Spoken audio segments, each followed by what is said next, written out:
Recent టైమ్స్లో చాలా మందిని చూశాను, అప్పు చేసి అప్పు తీర్చలేక సూసైడ్ చేసుకొని చనిపోతుంది.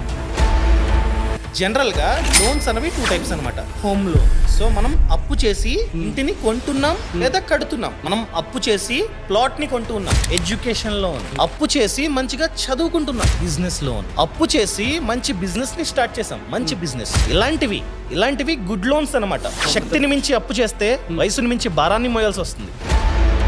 బ్యాడ్ లోన్స్ అంటే ఏంటి? లోన్ యాప్స్ ఉంటాయి. లోన్ యాప్స్ నుంచి లోన్ తీసుకొని ట్రిప్కి వెళ్తారు. సో పర్పస్ ఏంటి? ట్రిప్.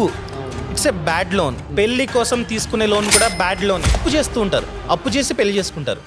సో ఎన్ని రోజులు గుర్తుపెట్టుకుంటారు మనం గ్రాండ్గా చేసుకుంటే పెళ్లి? మహా అయితే జనం కొన్ని డేస్, లేకపోతే కొన్ని నెలలు, లేదా 1 సంవత్సరం గుర్తుపెట్టుకుంటారు, తర్వాత మర్చిపోతారు. అసలు పెళ్లి చేసుకునేది ఎందుకు? హ్యాపీగా ఉండడం కోసం.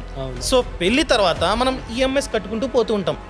సో హ్యాపీగా ఉండాల్సిన టైంలో అప్పు, అయ్యి బాబాయ్ ఖర్చులు తగ్గిందాం, లేకపోతే ఎందుకు రెస్టారెంట్ వద్దు, పార్టీ వద్దు, బయటకు వెళ్ళొద్దు, ట్రిప్ వద్దు, ఈఎంఐలు కట్టాలని చెప్పి మనల్ని మనం తగ్గించుకుంటూ ఉంటాం, మన హ్యాపీనెస్ని తగ్గించుకుంటూ ఉంటాం. అది కాదు కదా పర్పస్ పెళ్లిది.